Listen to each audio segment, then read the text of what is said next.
Ian Blackford.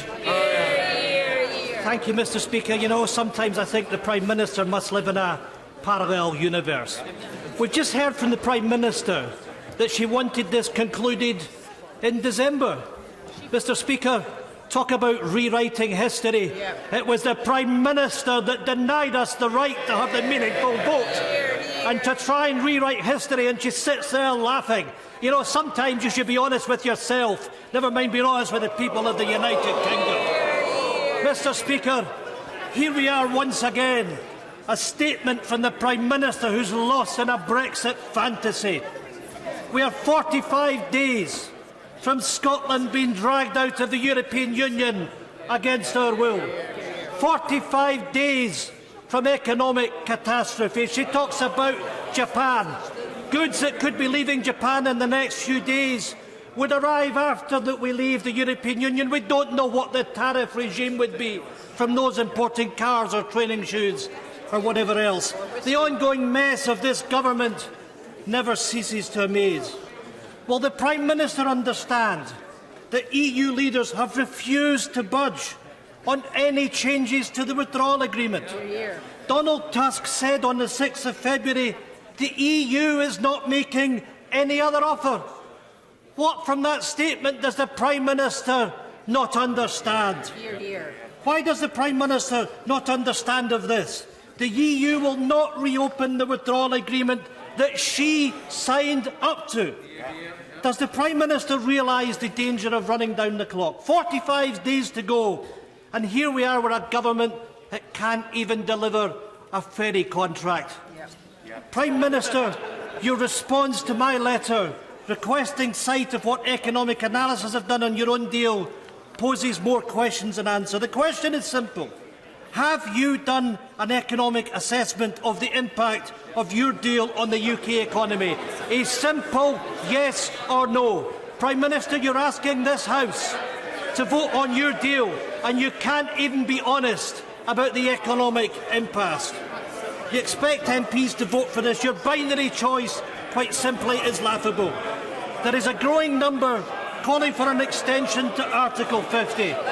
Prime Minister, extend Article 50 today. Mr. Speaker, the Prime Minister's deal is a fraud. Ending freedom of movement, leaving the biggest trading bloc in the world. This will be catastrophic for Scotland. The UK is already suffering the cost of Brexit. Will the Prime Minister put an end to this economic madness?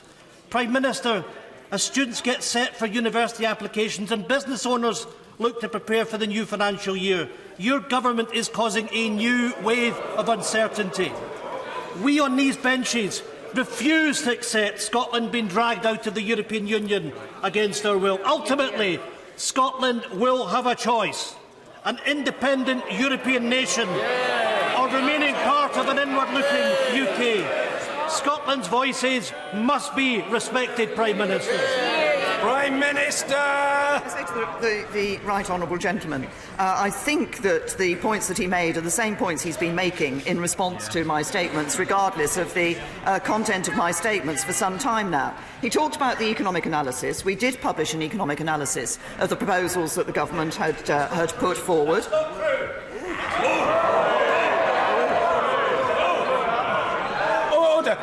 Order. There's plenty of scope for disagreement about what is true and what isn't true, but in fairness, I repeat the point that the person who has the floor must be heard. The Prime Minister. Thank you, Mr. Speaker. Can I say to the right honourable gentleman that I think in his intervention from a sedentary position, he may have inadvertently misled the House on this matter. No. The government. What was that? Order. Forgive me. I didn't hear what was said. I hope the word liar wasn't used. But order. I'm perfectly capable of handling this matter with alacrity, and I shall do so. If that word was used without equivocation or qualification, that word must be withdrawn at once.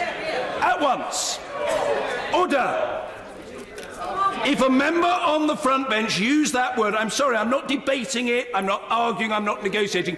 That word must be withdrawn at once. Who was the person that used the word? Mr. Blackford? I'm advised, I admit I didn't see which member used it. I'm advised, I think on good authority, that that word was used by the leader of the Scottish National Party. If so, I want the debate to continue, and it will, but if so, I simply ask the right honourable gentleman to withdraw that word. He cannot accuse another member in this House of dishonesty. Withdraw. In courtesy to yourself, I withdraw. For courtesy to yourself. No, there are plenty of precedents for that. I remember doing it once myself. And I remember a member of the Shadow Cabinet from West Bromwich once doing it out of deference to the chair rather than the person whom he'd been attacking. That's enough. That's enough. The Prime Minister. Mr. Speaker, if I could continue my explanation to the right honourable gentleman.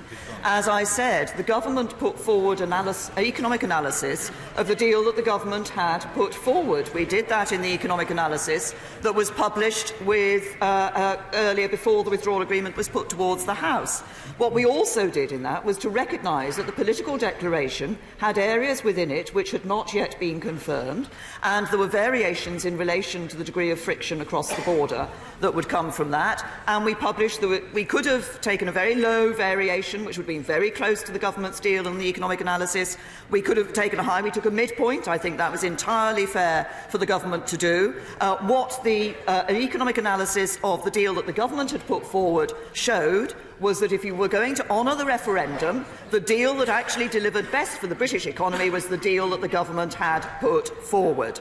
Now, the right honourable gentleman also talks about putting an end to the current situation. Well, as I've indicated, we can indeed move forward when we agree a deal across this House. And if the right honourable gentleman is so concerned about avoiding no deal, I assume that when a deal is brought back from the European Union this next time, then he and his members of the SNP in this House will be voting for a deal in order to support the future of the United Kingdom. And then finally, once again, the right honourable gentleman talks about the economic impact on Scotland of leaving the European Union, and talks virtually in the same breath about his view that Scotland should be independent from the United Kingdom.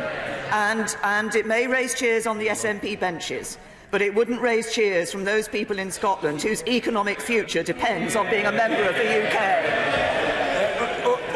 Order. Of course there is enormous interest, which, as per usual, I want to accommodate. Can I just appeal, please, to colleagues at this time, with the country watching us, let's have a robust but respectful debate. It is perfectly possible for colleagues to make their points with considerable force, but to do so with courtesy. And I know we'll be led in this matter by a former party leader and a notably courteous